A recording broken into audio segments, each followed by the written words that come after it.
ஏங்கி ஏங்கி ஏங்கி அழுது அப்படியே கண்ண முடி அழுதுகிட்டே இருந்தான். உடனே எங்க அப்பா கேட்டாங்களா, நீ எதுக்கு பாப்பா அழுகுற அப்படின்னு. உடனே அந்த அண்ணன் சொன்னாங்களா, இல்ல டாடி, நீங்க அழுது அழுது ஜெபம் பண்றீங்கல்ல, அதனாலதான் நானும் அழுது ஜெபம் பண்றேன். பாத்தீங்களா, ஒரு குட்டி பிள்ளை பெற்றோர் செய்யறது அப்படியே என்ன செய்கிறது.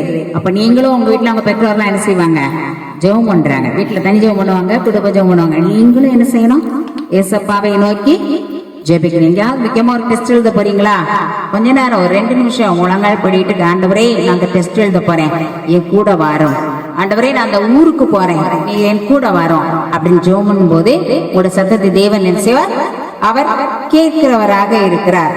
இப்படியாக இவர் இந்தியாவில் ஒரு 10 ஆண்டுகள் தொடர்ந்து இந்த அன்னை தன்னுடைய பணியை செய்தார். இப்படி இருக்கும்போதே இந்தியாவில் உத்தரப்பிரதேசத்தில் வாரணாசிங்கிற இடத்துல ஒரு கங்கை நதி இருக்கு. என்ன நதி இருக்கு?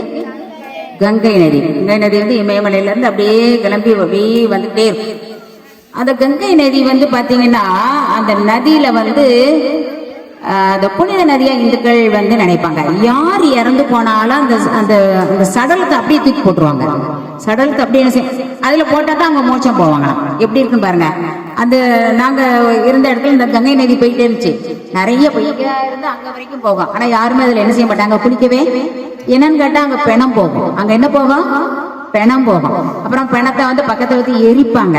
பாதி எரிச்சு பாதி பணம் போயிட்டே இருக்கும், அல்லது பாதி எரிஞ்சு பாதி பணம் கரையில கிடக்கும். அதை காக்கா நாய் என்ன செய்யும், கொத்திக்கிட்டு போகும். அப்படியெல்லாம் அந்த இடத்துல வந்து நடக்குது. ஆண்டவர் அறியாத ஜனங்கள் அப்படியெல்லாம் அதை செஞ்சுக்கிட்டே இருந்தாங்க. இதை பார்த்தோன்னே இவருடைய உள்ளம் உருகியது. அந்த இந்து ஜனங்கள் வந்து அந்த இடத்துக்கு வந்து மணி அடிப்பாங்க, பால் வார்ப்பாங்க, பணத்தை கொடுப்பாங்க. இப்படியெல்லாம் ஒரு ஆராதனை அவர்கள் செய்து கொண்டே இருந்தாங்க. இதை பார்த்தோன்னே இந்த அண்ணன் ரொம்ப மனம் வெகுண்டு போனார்.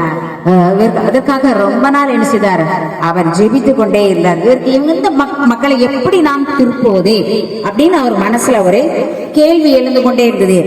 மற்றொரு பக்கம் ஒரு கொடை இருந்துச்சான். கொடை, அந்த கரை சுற்றிலும் கொடைகள்ல வந்து யார் இருந்தாங்க அப்படின்னா, அங்க போய் மக்கள் உட்கார்ந்து அங்க ஒரு சாமியார் இருந்தாராம்.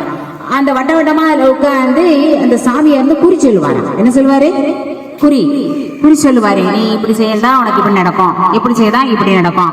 இந்த குறிய நம்பி நிறைய ஜனங்கள் வந்து அவர் பக்கத்துல வந்து அந்த குளத்துல, அந்த கங்கை நதி பக்கத்துல வந்து சுத்தி அந்த குரு வழிபாடுகளை அவர் செய்து கொண்டே இருந்தாங்களாம். மத சடங்குகளை அவர் செய்து கொண்டே இருந்தார்.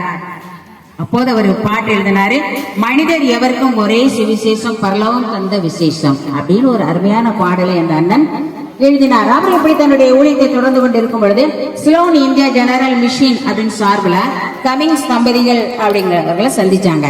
அவங்க வந்து இந்த எஃப்எம்பிக்கு ஊழியத்தை கேள்விப்பட்டு அவங்களுடைய சொத்துக்களை, அவருடைய இடங்களை எஃப்எம்பிக்கு என்ன செஞ்சாங்களாம், எழுதி கொடுத்தாங்க. அப்படி எழுதி கொடுக்கும் பொழுது அந்த இடத்தை அந்த எஃப்எம்பிபி கூட்டத்திற்காக சில வீடு மாதிரி கட்டி அதை ஊழியத்திற்காக அந்த அண்ணன் பயன்படுத்தினாங்களாம். இல்ல ஒரு ஆரம்பத்துல சொன்ன பத்தியா, அனுப்பு போ அல்லது அனுப்பு அல்லது போ. ஏதாவது அனுப்பணும், இல்லைன்னா என்ன செய்யணும், போகணும் இல்லையா. அப்போ கொடுக்கிற இந்த காணிக்கைகளை வைத்து அவர் பல ஊழியத்தை வந்து கட்டுவதற்கு இடங்கள் கிடைச்சது, கட்டினாங்க. இன்னும் அதிகமாக அந்த ஊழியம் தொடர்ந்து கொண்டே வந்திருக்கிறது. ஒருமுறை அவர் வந்து உத்தரப்பிரதேசுக்கு செல்லும் பொழுது அந்த கங்கை கரையில ஒரு அம்மா நின்னாங்களாம். ஒரு கங்கை கரையில யாரு நின்னா, ஒரு அம்மா. அந்த கொஞ்சம் வயசு அம்மா 2 கையில 2 பெண் பிள்ளைகளை, பச்சிளம் குழந்தைகள் போல 2 சின்ன குட்டி பிள்ளைகளை பிடித்துக்கிட்டே இருந்தாங்க. அப்படியே சுத்தி முத்தி பார்த்துக்கிட்டே இருந்தாங்க. இவரே ஒரு குழந்தைய தூக்கி அப்படியே குளத்துல தூக்கி எரிஞ்சிட்டாங்க. என்ன செஞ்சிட்டாங்க, எரிஞ்சிட்டாங்க. இன்னொரு குழந்தைய கையில வச்சுக்கிட்டே இருக்காங்க. அது அப்படியே அந்த தண்ணியில அடிச்சு போய்கிட்டே இருக்குது. அப்படியே அந்த குழந்தை போற குழந்தைய பத்தி இந்த அம்மா தேங்கி அழுகுறாங்க. ஆனா தூக்கி என்ன செஞ்சிட்டாங்க, எரிஞ்சிட்டாங்க. இதை பார்த்த எமில் உள்ளம் மிகவும் வேதனைப்பட்டார். ஓடி வந்து அந்த தாய் கரத்தை பிடித்துக்கிட்டு, உனக்கு என்ன ஆனதும்மா, நீ என்ன சொல்லு, இப்படி பச்சை குழந்தைய தூக்கி எறிய என்ன விசேஷம் என்ன அப்படின்னு கேட்டாரு.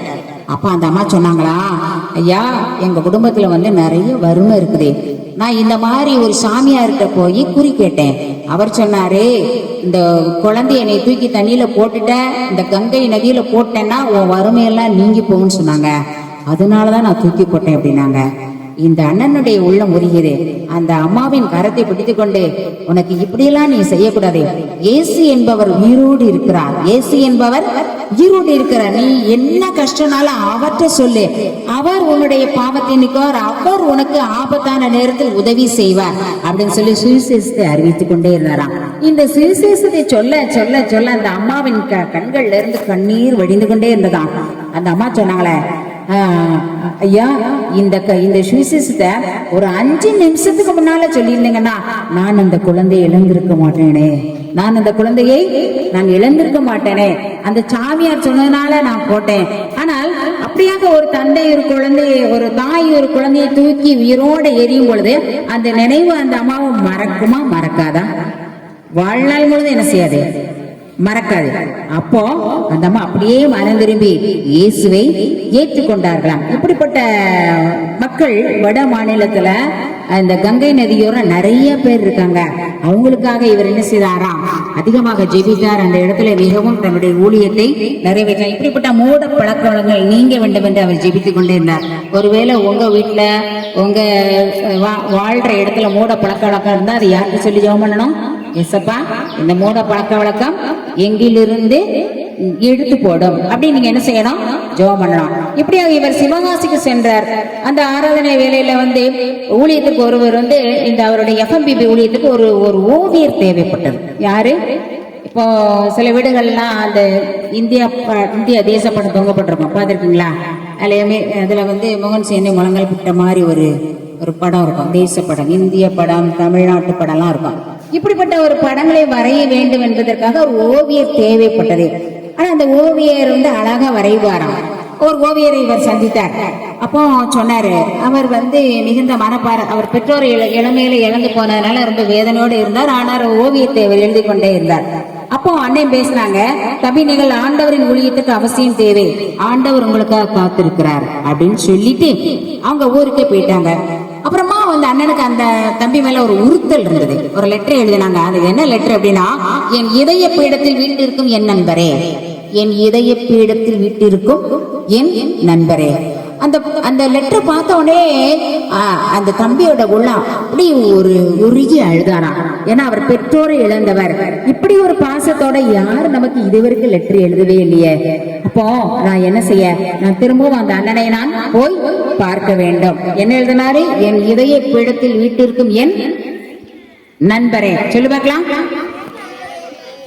என் இதய பீடத்தில் வீட்டிற்கும் என் நண்பரே. இதை பார்த்தோடனே கண் கலங்கி உருகி அந்த அண்ணனை போய் மீட் பண்ணாங்க. அண்ணே, நான் கண்டிப்பா அவங்க ஊழியத்துக்கு ஓவியராக வருகிறேன் என்று சொல்லி அவர் அந்த இடத்திலே தன்னை அவர் அர்ப்பணித்தார் என்று பார்க்கிறோம்.